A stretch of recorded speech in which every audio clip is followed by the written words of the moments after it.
You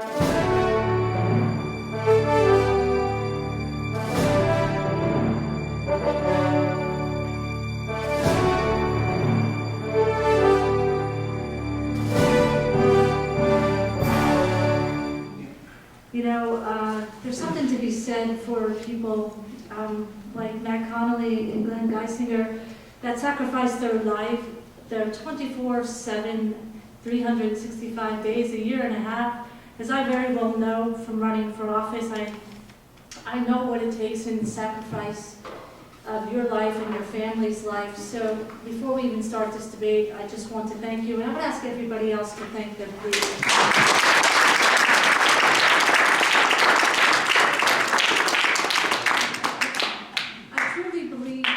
Two wonderful candidates in these men, and after talking with them, I've come to realize that they do cherish your vote, that every one of your votes really matter to them, and they covet that. So for this debate tonight, I've been instructed that we will allow 5 minutes for an introduction, and these guys have been here already. I'm not sure if they have 5 minutes worth of new stuff to tell you, but we will allow them to use that time, and then for every question, about a 3-minute response, and I will alternate back and forth.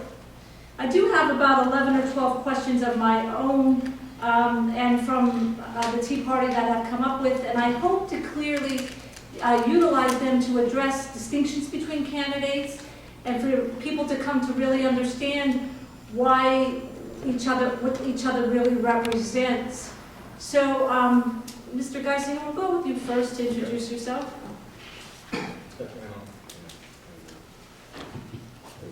All right, there we go. I do feel like everybody in here has pretty much heard my background, so I'll try to keep that part of it short. Very quickly, I grew up in the Lehigh Valley.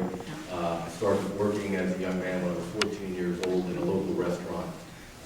I ended up bussing tables during the day, and on the weekends when I wasn't in school, I would go in early, prep the food, clean the shrimp, take out the garbage, and all those wonderful jobs that you get to do.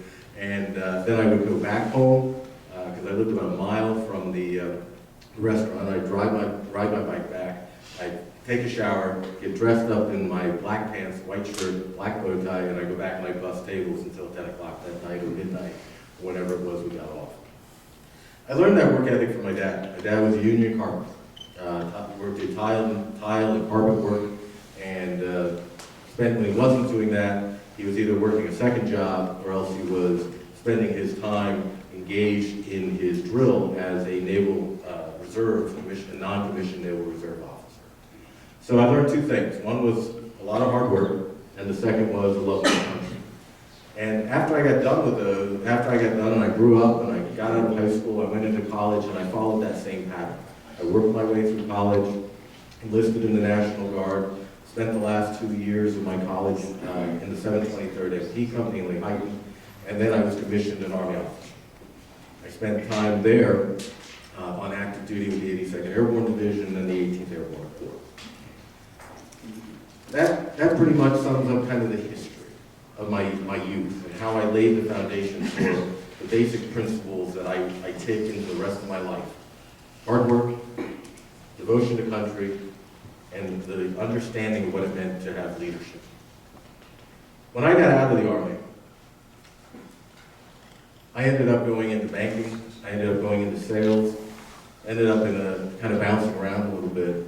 And when my wife and I moved back up here, I took a job, I was working as an independent salesman, but I also took a job as a night security guard. So I'd work all day. I would then go over to Northampton Community College at 11 o'clock at night, and I'd work until 7 in the morning. Those were days that I was very grateful that we finally got enough income that I didn't have to do that anymore. But I learned to continue to commit everything I had. And I had that in the Army, and I had that growing up. I promise you that I'm going to commit everything I have to this. I serve right now in Northampton County Council. I serve right now with my wife in running a small business. And we continue to put everything we have into it. What I hope that you take away from tonight, when it's all said and done, is that should you support me on April 26th, you know you will have a representative in Washington who will do what it takes to represent you 24/7, as we mentioned, because that is what I think you should be able to ask of a person you send to Washington, D.C. on your behalf. Thank you.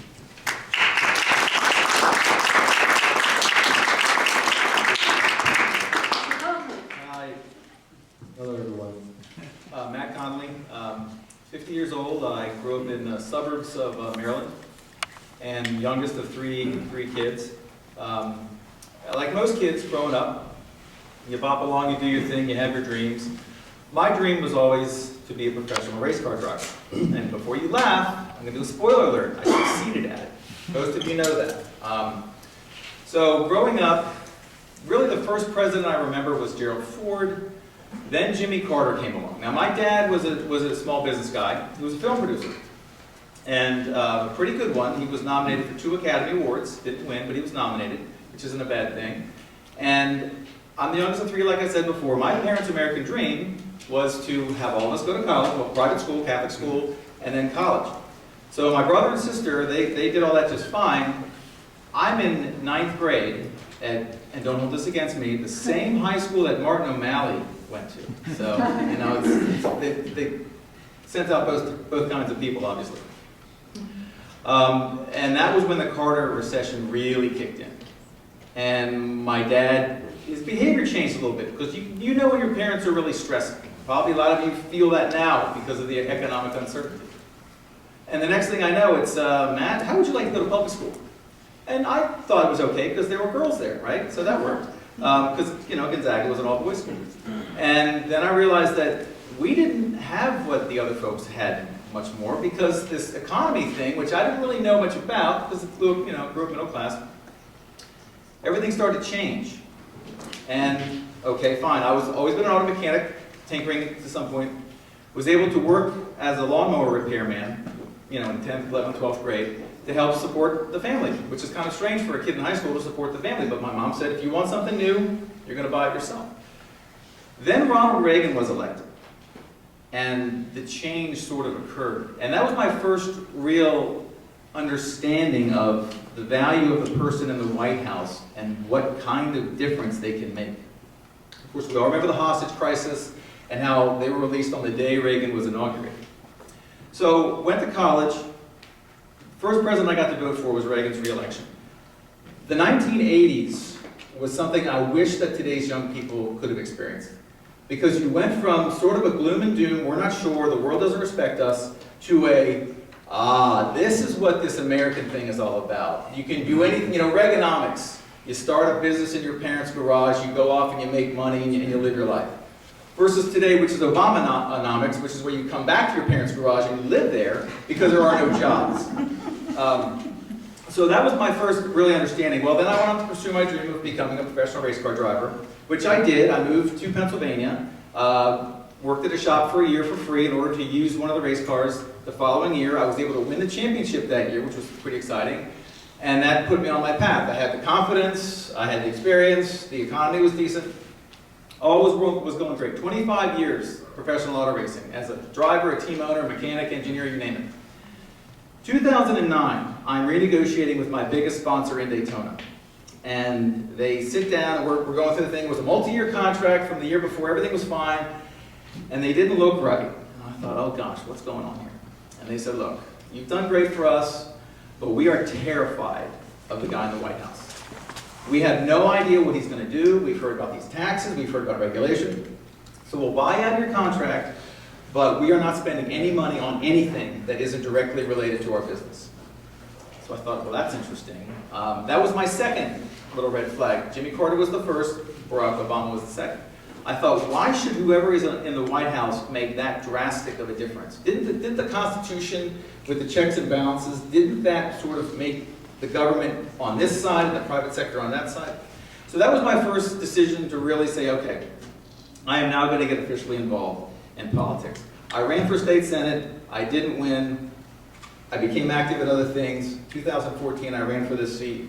There were 6 counties in the district. I won 5 of 6, 2 with more than 50% of the vote in a 3-way race. But unfortunately lost Schuylkill County big enough for Dr. David Moylan to become the nominee. He lost in the general. He put up a great fight. He then called me and said, Matt, are you going to run in 16? I said, yes. He said, good. I'm behind you 100%, and so is my team. And that leads us to where we are right now. Thank you. Well, Mr. Connolly, you're going to go first, and I think this begs the question then, I was going to start with while you're running, but for me that begs the question, if Doc Moreland was not able to beat Matt Cartwright, what makes you feel that you will be able to do that? Well, one of the advantages that I now have over Doc Moreland is Cartwright's record is just 2 years longer. It's double what it was. When Moreland ran against him, he was a one-termer, and not a lot happened. But he had some votes, but not enough to really go after it. Now, Matt Cartwright is really showing his stripes. And he is about as bad of a fit for this district, I would venture to say this country, as you could ask for. He'd be perfect in San Francisco, maybe downtown Manhattan. He is the most liberal person you could have ever squeezed in here. But let's look at how he got elected, and that's really what's key. He got elected because he did a backroom deal with Bob Casey and Nancy Pelosi to get Tim Holden out. What was wrong with Tim Holden? Pro-life, pro-Second Amendment, voted against Obamacare. What did Matt Cartwright have going for him? Well, Democrat. You got a majority Democrat by a few points. People didn't know him, really. Lorraine Cummings was the person running on the Republican side. Cartwright gets in. It's trial. He's got a lot of money. If you took the votes that Lorraine got against Matt Cartwright and gave them to Moreland in 14, Moreland would have crushed Cartwright by like 18,000 votes. So the support for Cartwright is a mile wide, but it's an inch deep. He is very beatable. And I believe I've got the knowledge, the absolute fearlessness when it comes to going after a person who is a hypocrite. Because there's nothing worse when it comes to this nation than an elected official who is not what they say they are. Of course, we have a president like that. So I can get him on those levels, and I'll just out-campaign him. Thank you. Mr. Geissinger, same question? Sure. I think really that's a really good part to start, because ultimately what you are attempting to do is determine which one of us is going to be able to defeat Matt Cartwright. I mean, that's really what this is about. When it's all said and done, the Republican needs to be able to take out Matt Cartwright. Because that's right, he doesn't fit the district, and this is the year to do it. This is the time to do it, before he gets even more entrenched. This is where Matt and I will disagree, though. And that is that when I come down to it, I really feel I'm the only one that out of the two of us can do it. I've already won a general election in a Democratic county. My county is only 33% Republican. This particular district is 31% Republican. You need to be able to get the message out. And that messaging requires money. You have to be able to get your word out to voters. We've already got over $100,000 that we have raised in our campaign fund. That money is there. We're able to use that as seed money to move forward. When the National is going to look at what districts they can take, they're going to look at what you independently can do, and they're going to look at who independently can take it on. I've proven that. I've proven I can win a general election. I've proven that I can raise money, and I know that I can take Matt Cartwright out on his record. He has a record of supporting everything that Barack Obama wants him to support. That will not fly in this district. And I've got 6, 7 points already that I know I will nail him on when time comes. Thank you. I do have one question, maybe Pete or Greer can add. You were given cards to write down your questions. Do they have them, or were they given cards to write down their questions? Whoever wanted them, we may be better off just raising hands for questions. Most do not take any paper or pencil. Okay. I'll open the floor when I'm done with the questions that I have, and if we have enough time, and they have not already been addressed, we will address them. Mr. Geissinger, I believe that it's your turn to answer a question, and Mr. Connolly did answer this already in his introduction, but we can reiterate it because it's worth knowing. Why are you running? I'm running because of the fact that when it comes down to it, we need a candidate on the Republican side who can defeat Matt Cartwright. Winning a primary is not winning a general election. Not in Pennsylvania. This is not a Republican district. You need to be able to address independents. You need to be able to address Democrats. You need to be able to put form a platform that will allow these people to understand that you will represent them. And that takes the energy and it takes the commitment that I've already proven I can do. You need somebody with proven accountability, proven electability, and proven fundraising. And I have all three of those things. That's why I'm running. Because I know that if Matt Cartwright is allowed to go yet another term, it will be next to impossible to get to that. Mr. Connolly, would you like to add anything else? Not really. The electability thing, anyone with a passionate message is electable.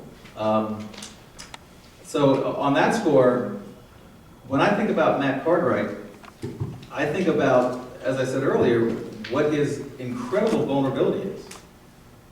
I don't think there's a question that once you educate the voters, Cartwright is going to be someone who's going to look like the empty suit that honestly he is.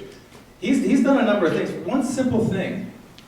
When he got in by the way, he has been voted the least effective legislator in the United States. Now that's a heck of an honor. I mean, come on, someone's got to be last and he's it.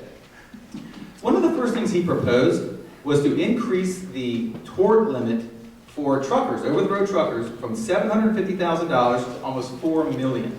Now, why would a trial lawyer do that? Oh, wait a minute, I just answered the question. Because when trial lawyers sue truckers, they want to make sure there's a lot of money there for them to get a piece of it, because they get a third of it. They try to say it's better for the families, the victims of the bad trucker who crashed, so they have more money. But everything Matt Cartwright does steers money back to the Trial Lawyers Association, which is one of his biggest contributors. So he's chock full of things like that. We'll go on, we'll probably ask later more things, but that's one of the big things, one of the first things he proposed. Thank you. We're going to go back to you, Mr. Connolly, for this question. It's actually a two-part question. Do you support term limits, and if so, how long of a period will you serve? I support term limits. I have no idea how long I will serve. Mr. Geissinger? I do support term limits, and I believe that no more than 5 terms. Because I think that when you elect a senator, you elect them no more than 2, which would give them 12. I believe that a representative in the House should go no more than 10. Thank you. Mr. Geissinger, we're going to go to you. What is your position on immigration? I believe in legal immigration. I think that's one of the big problems that we have. When you take a look at the immigration situation, and Congressman Barletta has made this very clear in his statements, and I agree with him wholeheartedly. We have an immigration system that if we were to enforce it and utilize it properly, it would provide that people who want to come here and want to do what is necessary to serve here, to work here, to possibly become citizens, they should be given that opportunity under the laws that we've written. The problem is that it is estimated that over half of our illegal immigrants are people who've overstayed visas. We need to fix that system first off. That is the first place I would start. Mr. Connolly? The purpose of immigration is for new citizens to come to this great nation and become Americans. They don't do that now. We have a base of people who come and go. They take jobs from us. And unfortunately, when they do the low-wage jobs, they do something very important and very unfortunate. They drive the cost of labor down. We have how many millions of people who are not working, who are on welfare and food stamps, yet we've got 10, 12, 15, I'm not sure how many, millions of people here illegally who are doing those jobs. Now they say those are the jobs that Americans won't do. I'm sorry, there is not a job an American won't do. If you looked at our history and various world wars, what we've done when we go overseas and rescue people in earthquakes and everything, we'll do any job. We'll do any job that we feel is necessary to be done. And if there's no one there to do the job, all that means is you got to raise the price until someone does the job. Right now, we've got people in North Dakota where the minimum wage is 15 bucks an hour, not because of a federal mandate, but because the gas and oil money is so big, you need to pay them 15 bucks an hour to get them out of the house because there's another job that's better around the corner. The free market will do this. But back to immigration. People need to want to become Americans or they should not be in the country. They're not here to take our stuff to go on welfare. Of course, the word came out that Obamacare is now serving illegal aliens. I think that's completely wrong. Of course, we were told that they would not get Obamacare, but of course, they're future Democratic voters, so we got to give it to them. This is the issue, is why would they want to be an immigrant to this country and not become an assimilated American, and that's the challenge. Staying on the topic of immigration, I think what we've seen in the news lately causes great concern for Americans. How would you specifically handle the Syrian refugee situation? And the second part to this is not contingent upon your first answer, but do you believe that a wall should be built? So Mr. Connolly, it's your turn. Okay, as far as the Syrian refugee issue, that goes to my previous answer. They don't necessarily want to be Americans. They are fleeing Syria, which is a terrible situation over there, partially caused by this administration. Remember that great red line, if they gas their people? Where did the red line go? It was crossed repeatedly, and it was crossed with impunity. And nothing happened. Why do you think Vladimir Putin took Crimea? Because we have a completely feckless president who has shown no spine. Our allies don't trust us. Our enemies don't fear or respect us. So in that case, we're going to have all sorts of civil unrest. The Middle East is falling apart. He got out of Iraq when he shouldn't have. When the ISIS troops were going from Iraq to Syria, on a nice long straight road, they had their black flags, they were very proud of it. All we needed was to do just a little tiny airstrike in front of them to see if they turned around. No one did that. You couldn't have had broad daylight. They kept coming. If they didn't turn around, you could have taken the first few out, they'd have turned around. We let them go to Syria. We let them go to Syria. This nation did. So now what do we have? We've got a big problem because Assad isn't doing anything with it because he can't do anything. He's got Russia to deal with. So the Syrian issue is real simple. Make a safe zone for them. They don't need to come to this nation. They've already announced that they're going to put terrorists in there, and they've done it almost gleefully because they know that we'll do nothing about it. So why should we endanger our nation with these immigrants, some of whom are going to be terrorists, as they've mentioned? Why should we let them in here? They don't want to be Americans. They need to become Syrians and proud Syrians in a free Syria. Thank you. Mr. Geissinger? I would certainly have voted the opposite of what Matt Cartwright voted. Matt Cartwright voted to allow Syrian refugees, 10,000, to come into this country unvetted. That was totally not the American way. We would have been inviting more terrorism into this nation. We would have been inviting people into this nation without proper clearance. We would have been creating a situation that would have been against everything that we need to maintain our national security. So I would not have allowed that. I did ask him this question about the wall. Did Yeah. either one of you I address it? apologize. Yes. You want to go first? Yeah, I knew there was a second part. The wall could be real or metaphorical. As long as there is a secure border. A nation without borders is not a nation.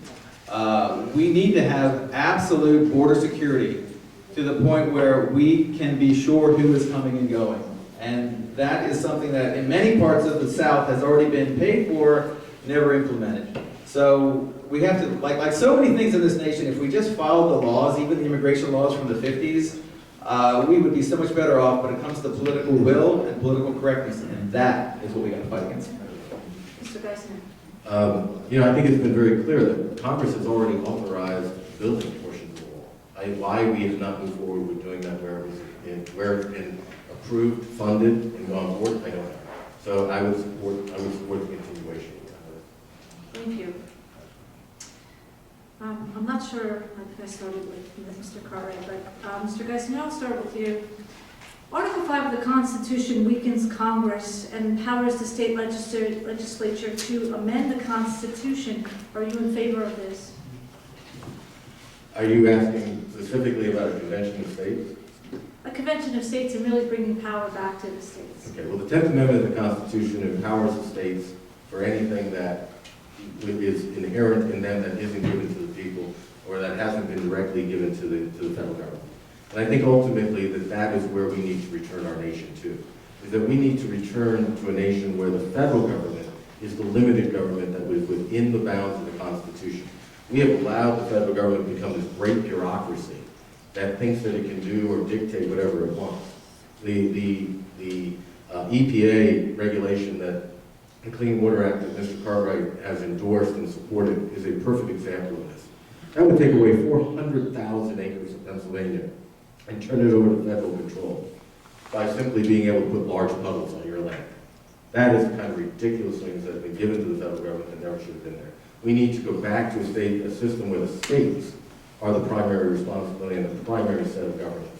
When you legislate at the county level, the local level, the state level, you are going to be able to respond to the needs of the people within that jurisdiction much quicker and much better than they will out of Washington, D.C. And to that question, I'll ask the same thing to you, Mr. Connolly, but Mr. Geissinger, will you be an advocate for following the Constitution and its relevance and pertinence to current situations? Yes. That's simple. I think Well, that's simple. I say that because we have a situation in Washington where America is totally unhappy with everything that's going on because people swore to uphold the Constitution. That's your oath, and they are not doing that. You know what? It's very interesting. When you stood there and you've sworn to uphold the Constitution of the United States against all enemies, foreign and domestic, and then you've strapped a rifle, you've grabbed a rifle, like many of you have in this room, or in my case, put a parachute on my back right away and grab that rifle. You realize that defend the Constitution of the United States against all enemies could cost you your life. We have a president who has taken that oath and has worked it into his own kind of, I don't even know, this self-fulfilling desire to change what our founding fathers put forth. That is not what our president should be doing. I took an oath to uphold and defend the Constitution of the United States against all enemies, and I will continue to do that as your Congressman. Mr. Connolly, You're going to have to read that question again. It was quite a while ago. I'm sorry. No, you can die. I just, you said so much important stuff. To the point of the Constitution and the fact that we take an oath as elected officials to uphold the Right, the Constitution. question before that. Well, to that point, Article 5 of the Constitution weakens Congress and empowers the state legislature. I'm asking if you are for to amend the Constitution, or are you in favor of the Article 5? Really what's so interesting is, and this is when I ran in 2014, one of my big things was 10th Amendment. 10th Amendment, 10th Amendment, 10th Amendment.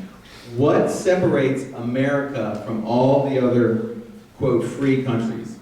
They are all single central government rule. We have a federal government, and then we have 50 wonderful laboratories of democracy known as the states. And the nice thing about that is you get something good old American called competition. Whereas look at California and Texas right now. Look at the jobs leaving California going to Texas because the taxes in California are really bad. They're very high. So Texas has said, hey, all you tech companies, come on down to Austin, come on down to San Antonio, we'll give you tax incentives. Ooh, so now you've got these companies that are going down there. That's competition. If it was all one centralized federal issue, they'd all be stuck. We'd all go down to the lowest common denominator. Now, when it comes to those things, you have the regulatory agencies, which I also talked about in 2014. How unelected bureaucrats with no accountability can make laws, make regulations that change how business is being done. They are trying to guide human behavior and guide business behavior, and then they scratch their head and say, why are we doing corporate inversions? Why are they merging with a company in Ireland to save 22% on their tax rates? Why are they moving factories over to China? They have to survive. They would love to have an American factory here.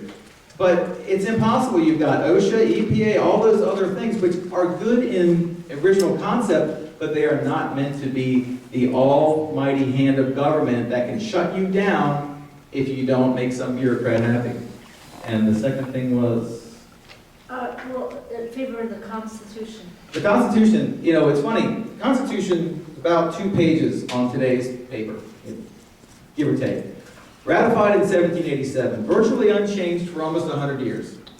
We went from 13 colonies to the greatest economic superpower in the world, to the point where we surpassed Britain, which was up until 1927 the largest geographical superpower. And everyone wanted to come to America. The streets were paved with gold. We had immigrants, legal ones, Ellis Island, wannabe Americans, the whole bit. Since then, and as the amendments have grown, and as there's probably enough federal regulation to fill this room on that same two-sided piece of paper. Yet, where have we gone? We have headed down. We have found that Congressmen, senators, other politicians can now buy votes by putting one group against another with regulations. They can drive people overseas, they can oppress workers, they can do all sorts of things with regulations.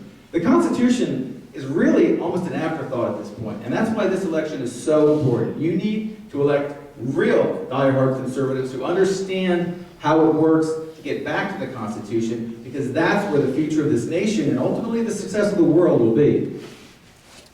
Thank you. So the next question, I guess I would lead into the fact that, Mr. Geissinger, you had mentioned in your response to the Constitution question, it was very you answered it specifically. My question was very general in nature, but you made the point that a lot of things basically that are being done by the federal government are not constitutional or not even in the Constitution.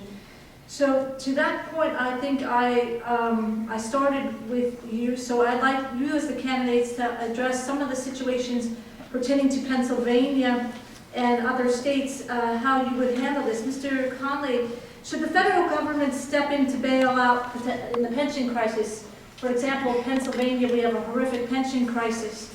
Should, anywhere in the United States, should the federal government step in and bail out the states and the municipalities?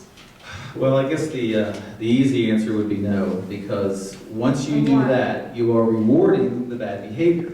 Now, one of the things that happened in Pennsylvania is they negotiated a defined benefit program instead of a defined contribution. When you define the contribution of the pensioners, that whatever they're putting in is a known quantity, which will determine what their benefit is. When you define the benefit, regardless of the contribution made by each worker, then it doesn't matter how much they contribute, because now they've locked into a contract with a certain amount at retirement. And it sounds really great. Why do they do this? Because it's not their money.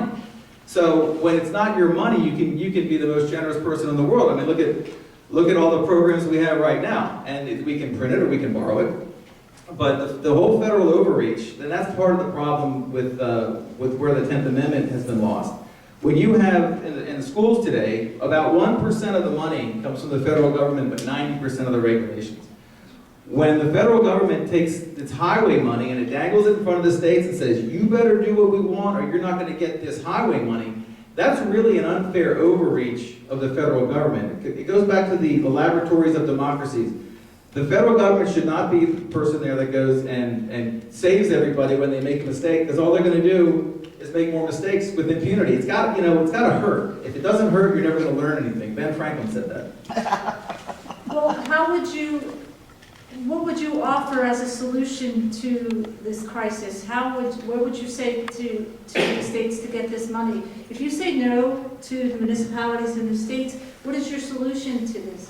That has to be dealt with by each state legislature and each state governor. That is not a federal issue. Thank you. Mr. Geissinger. I think that what we've done is we've created this federal behemoth that pulls dollars out and then says, well, I'm going to redistribute them any way that I want, while imposing a huge bureaucracy on us. Matt made the point, and this was actually something that I had taken away from a conversation with our school director in our school district, is that that's correct. 1% of the money comes from the federal government, but 90% of the regulation comes from it. When you look at the amount of money that is passed down through the federal programs, that is passed down through state programs, and that the local governments, the municipalities, the school districts, become dependent on those dollars because we're mandated to act in a certain way. In Northampton County, about 1/3, not quite 1/3, of our local revenue is raised locally. The rest are federal and state dollars that are redistributed to us. That is a real problem. Because when the state hands you money or the federal government hands you money, you've got to do what the state or the federal government tells you. Yes. So I think the first thing that needs to be done at the federal level is to roll back some of these absolutely senseless regulations that do nothing but create burdens of unfunded mandates on the states and on the local governments. If you start there, where you pull this back and you allow for those dollars for those programs to then operate more efficiently, because they don't have to work under federal bureaucratic guidelines, you will see that dollars get freed up. And you'll be able to relieve some of the tax burdens that are there and shift that away from that federal bureaucracy. Yes, thank you. You're welcome. As you, I think I read at both of your websites information, particularly, or heard you comment previously at other debates or venues, that Pennsylvania has the highest corporate taxes in the United States. Companies like Bethlehem Steel, for example, in Northampton County, has moved abroad. So how will you undo this harmful economic policy, particularly on a federal level? How will you, who did I started with Matt. Okay. Mr. Connolly, so I Okay, that's think right. You know, one of the first things we need to do is roll back our corporate tax rate. You know, when Matt talked about the inversion. Well, a big part of the inversion is because of the fact that you have corporate tax rates that are so out of sync with the rest of the world that you create a situation where these corporations say, you know what, we're gonna merge with a foreign corporation, we're gonna move our headquarters to a foreign country, and now we're gonna be able to take those dollars and we're gonna be able to shelter them. And quite frankly, if you're a shareholder of a large corporation and your 401k is dependent on the fact that your retirement is dependent on that, you're not going to support a CEO who's going to bring those dollars back, allow those dollars to be taxed, and allow it to destroy that company's earnings. It's not going to happen. So what we need to do is we need to create a tax environment that reduces the corporate tax. The same thing's true in Pennsylvania. What Governor Tom Wolf wants to do is essentially destroy the Pennsylvania economy. He wants to add additional taxes on our income. He wants to add additional taxes on drilling. He wants to add additional taxes on energy production, manufacturing, down the road. That needs to stop. We need to look at ways, as we've done in Northampton County, where some of us in this room have worked with our county executive to reverse our budget 10%, not turn around and ask the taxpayer to give more and more and more. Well, how will you bring new revenue into?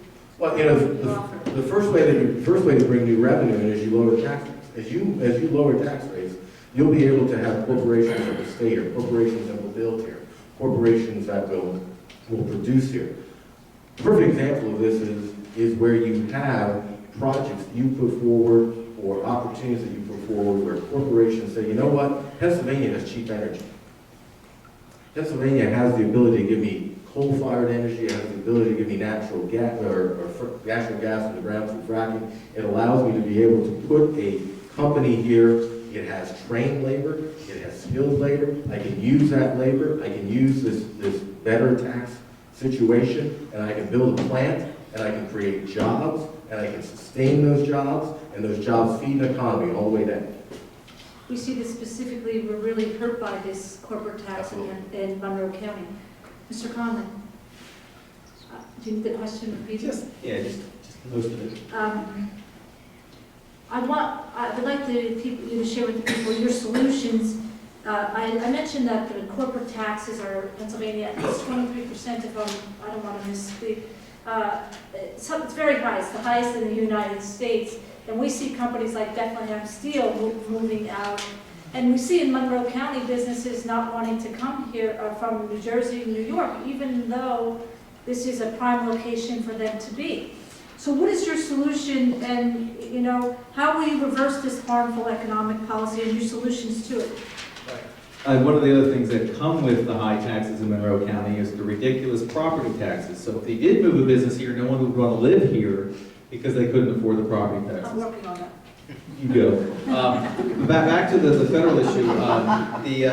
The situation with federal taxes and state taxes, it comes back down to being able to vote with your feet. And when a company doesn't like the high taxes of a certain state, they go to another state. Same thing happens in nations. If a company doesn't like the taxes of this nation, they'll go to Ireland, they'll go somewhere else. The entire booming recovery, which we should be enjoying right now, is parked in overseas banks. We have $2.5 trillion American dollars sitting in overseas banks. Now, why want to come back here and be repatriated? Well, real simple. You want to pay a 30% tax, or 15 or 18, whatever it is, because the federal government, in its largesse, will allow you to deduct the corporate tax rate you already had in the company that you earn the money in, and then pay the difference when you get to America. Well, what CEO in his right mind would throw away 15 to 22% of a dollar coming in when they're only going to be dealing with more regulations and more taxes once they're here. So unfortunately, the United States, the federal tax laws have created this push overseas. You get I mean, if you want to go to China and build a factory, they'll say, okay, we're going to start the bulldozers right now. You go to America to start a factory, and they say, well, after the 3-year waiting period to do the environmental impact study, we'll think about if there's a traffic pattern that will allow you to have a building here. We lose 15, it's actually 15.39, factories a day in America. That's 60,000 factories, not factory workers, factories since 2000. Why has this happened? Because if it's not economically viable for a company to keep their manufacturing facility here, they're going to outsource it to China or anywhere else. It's all in our hands. It's all right in front of us. There are no magical equations we have to understand. You lower taxes, you put the incentives for the people to have their business here, everything else takes care of itself. Thank you. I'd like to go back to something about, it pertains to comments you both made on immigration that I think is worth asking this question. One of the Tea Party founders had asked, for one of our area, had asked, in reference to foreign policy, what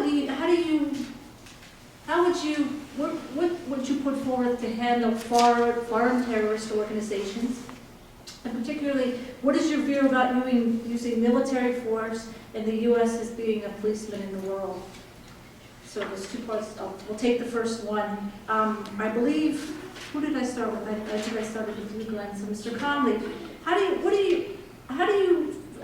would you project to handle terrorist organizations? Really, the saving grace, if there is one, about the situation now is, A, we've got the best military in the world. There's no doubt about that. We also know where they are for the most part.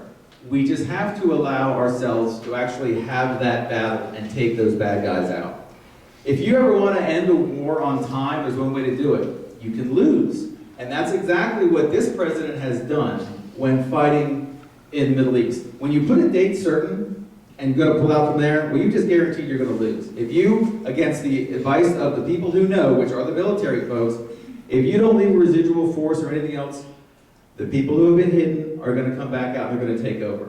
And that's exactly what they've done. So we can, if we had a truly ambitious and a president, a leader who understood where the fight really is, how to win the hearts and minds, and how to take over the real estate we need to with force, it could be done. See, one of the reasons ISIS is so popular, if you want to ever call it popular, is because they're being perceived as winners. Everyone wants to join a winning team. Why do you think they're getting the disaffected folks to go and join them? It's real simple, because they'll come to ISIS, we're the winners, we're winning right now. You turn them into losers, and like bad losers, all those people who are on the fence are going to say, don't want any part of them, I'm happy to go back to my nation, country, community, whatever it is. That's how you win. So the second part of that question is, we were hearing in a lot of presidential debates, particularly questions being asked to them. What are your views on using military force in the United States being a policeman in the world? Policemen of the world, that's difficult. I mean, well, we're lucky geographically. We have two oceans protecting us, and they're big oceans. We've got a friendly neighbor to the north, and we've got a reasonable neighbor to the south. We are not like Belgium, for example, which is surrounded by other nations. Even though they're terrific nations, you have border issues, and it's just hard. You don't want to have walls everywhere. So we have the unique situation of being a wealthy, industrialized, military superpower nation, which is really isolated and safe from everybody else. The United States has probably saved over 1 billion lives and never occupied a territory longer than it had to. It's always come back. Other countries tend, like Russia, they like to take things and loot them and keep them and then move on from there. So the issue with the United States, with the policemen of the world, we have to police enough so we make sure the bad guys stay under control. It would be great if everyone was a free constitutional democracy and every parent and kid woke up, the kids want to go to school, the parents want to work in the family store or do whatever they do. Then everyone would be free and happy because there would be no interest in anyone going to war with anybody else. But when you've got some radical ideologies where jihad is the rule of the day, what they do in their temporal time on this earth isn't important because their reward lies after you kill all the infidels.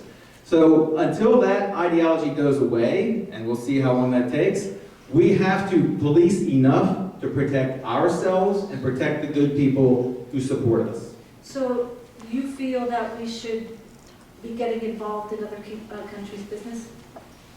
With the greatest possible restraint, yes. Mr. Geissinger, do you need me to repeat the No, question? I think I have. Thank you. Questions, I'm sorry. It's okay.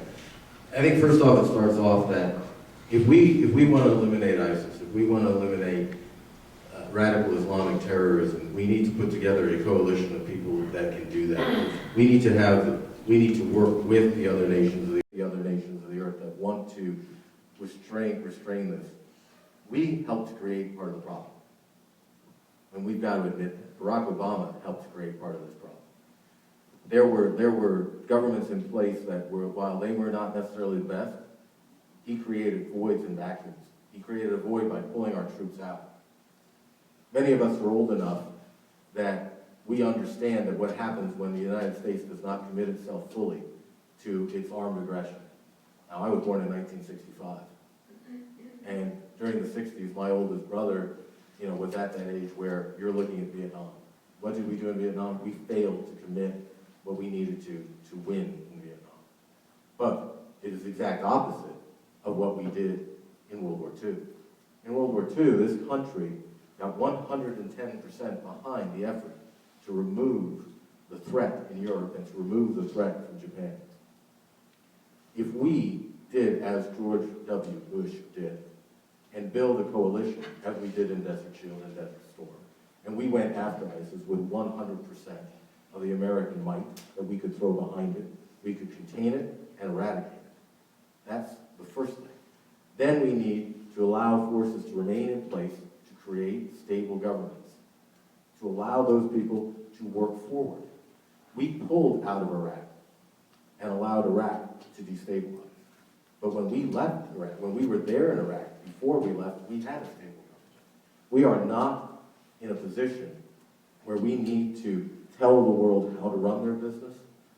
But if we want to have the kind of stable, safe world where Israel is safe, where Europe is safe, where the Western Hemisphere is safe, we need to be able to project our military might properly. So are you saying to us that it's our responsibility to get involved in these situations? It's our responsibility as the beacon of democracy, as the republic that we are, as the land that our forefathers came to be able to put forth a nation of strength that we know that we can build with Europe, we can build with our allies such as Israel, we can build with our allies in Asia to be able to properly maintain a balance in the world where there is free trade, where pirates don't run over nations, where we don't have rogue things like Iran be able to put forward nuclear warheads. What Barack Obama has done is taken our safety and our security and given $150 billion to terrorists. He's turned around and created an environment where we know that Iran is going to destabilize the Middle East. Why would we allow that? Why would we ever allow that? When we put our soldiers, our sailors, our airmen, our Marines in harm's way, we need to have the ability to understand that when we project that might, we do it for the betterment of the security of our nation and the betterment of the world. Thank you. I know when I ran for state representative, I would have been one of 200 and something people. What realistically do you hope to do as a freshman legislator? And who did I start with last? I think I started with. I think it's my turn. Yeah. I think that what you have to realize is that you have to be able to work with other members. Now, the nice thing is that hopefully when you return when the 17th district turns red in November, you're going to return it with a Republican majority and a Republican Senate and a Republican White House. Those are things that hopefully will happen. And you know what? I know there's many of us in this room that aren't necessarily happy with the Republican Party right now. But when it comes down to it, we've got the choice of whether or not we're going to put people in there who are going to be committed to our ideals and our values and our desires to run a country where we have limited government fiscal responsibility. That is the first thing. One of the things that we've done in Northampton County is the first thing we did when we came in as freshmen just over 2.5 years ago, we came in and we focused on the fiscal responsibility. Where were our problems? We inherited $20 million in reserves and a budget that was going to spend $19 million of them. You know, when I told you a little bit about myself, and I want you to understand something that I think is ultimately vital to this. We need somebody who has proven electability, a proven leadership, and a proven accountability. Those are three things that, as a member of Northampton County Council, as a director on the airport authority there, as an individual who sat on several boards and commissions, and who has dedicated my life to the service of my community and to my country, I have proven all three of those things. Those are the kinds of things that are going to be able to give you the character that you need when you get to Washington to stand up for the constituents. Look a constituent in the eye and ask them what it is that I need to do as your representative. And then get it done. And I've done that. I've proven I can do it, I've proven I will do it, and I will do it again in Washington, D.C. Our nominee needs to be able to defeat Matt Cartwright. And quite frankly, in my opinion, I am the better choice to be able to do that. Otherwise, I won't give up. I ask you for your support on April 26th. I ask you to allow me the opportunity to stand up to Matt Cartwright and do what needs to be done to bring real representation back to the people of the 17th District. I thank you very much for being here tonight. I appreciate it. And God bless you. Mr. Connolly. Okay.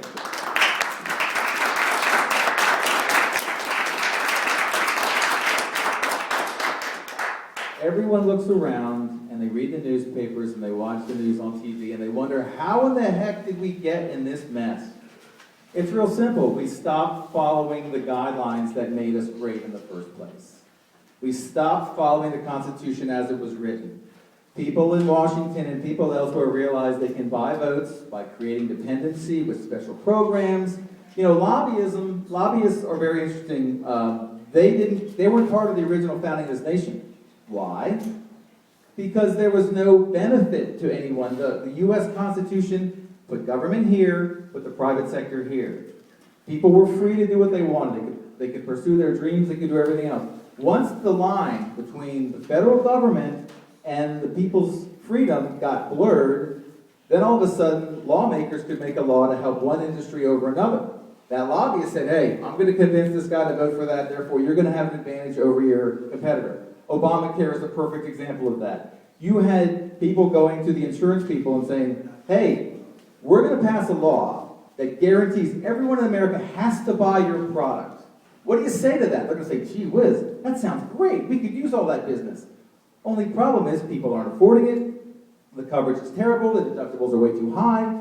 All of those things are ruining this nation. That is one of the motivating factors as to why I am running. Obamacare is a structural change between the role of government and the role of free enterprise. It should never have happened, and unfortunately we had a bad Supreme Court justice that allowed it to happen. So, to sum up, what I'm going to bring to D.C. is the constant vision, the constant filter. Was this the role of government that you're asking me to vote on, or is this something that's going to go for freedom and free enterprise of the people? That filter will never leave me, and that's the most you can ever ask for someone to represent you. I thank you for your support. I thank you for listening to us honestly talk for so long, and I appreciate your vote on April 26th. Thank you.